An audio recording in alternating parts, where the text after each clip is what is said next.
I'm here with Paul, and he's going to tell us what he's doing here at Dairy Tech. So I'm Paul Flanagan. I'm Strategy Director for Dairy AHDB. So we've got a stand here. We've got two things we're focused on.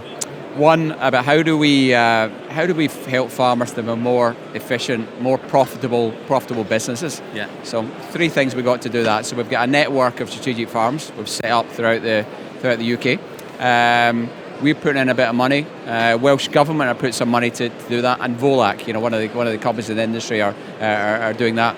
Second thing we're doing, which you'll be hearing lots about in the show, is environment. How do we help the industry with its reputation on the environment? How do we go out and positively promote that? But on the flip side, how do we help the industry baseline in terms of where we are and benchmark? So there's probably two main things we're focused on at the minute. And this is an important story, isn't it, today? For the consumer to know what the carbon footprint of these farms are. It's a big thing, isn't it? I think it's critical. I mean, you've almost got a group of people, and I include me and my family, and that consume a lot of milk and a lot of meat. And there's other people that won't do any of that stuff. But there's a massive group in the middle who are hearing lots of information and lots of voices from all over the place. You should do this. This diet should be, it's perfect for you. You should consume less meat or dairy. We need to balance that up and give them permission. And we've got a great story, particularly on health. Yeah.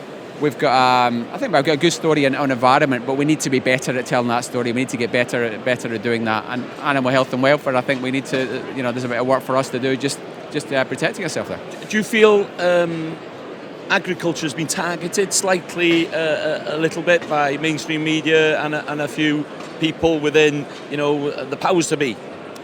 I suppose it probably has, and probably deliberately targeted by people who have been quite savvy about how they do it. But what we can learn from that is almost the coalitions that they built, because it's not some of the extremists that are speaking. Yeah. It's some of the people that you would almost view as independents. Yeah. So what we need to do is not just be speaking at great publications about Farmers Weekly or Farmers Guardian. We need to break outside that. Yeah. And it's not just about AHDB or NFU speaking. Independent people, build coalitions on there and talk about the benefits. Because as I say, we have a great story to tell on meat and dairy. And I think the better we do that, then the better for everybody. And not preaching to the converted, maybe, Paul. We need to get our message out there to the general public overall. That's a really good point, because our current campaign, which is our consumer campaign, is focused on parents with young kids, because you're going to want your best feed the kids, so therefore, nutrition point of view, then probably you're going to look at meat and dairy in that perspective. Going forward, you probably have to go a bit lower. Yeah. We'll maybe look at 16 to 24-year-olds who are questioning. They're maybe coming away from home, going to college, getting their first jobs, getting their first flat. Yeah. They're open to messages. So as long as we can speak to people who are open to that, we can give them independent sources for information. Then we've got a story to tell. But if somebody invented milk tomorrow with all nutritional benefits, you'd be a billionaire, wouldn't you? Yeah. You'd be a multi-billionaire, yeah.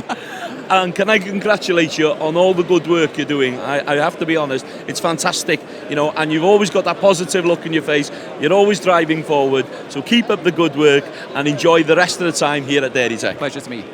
Thank you, Paul. Thank you.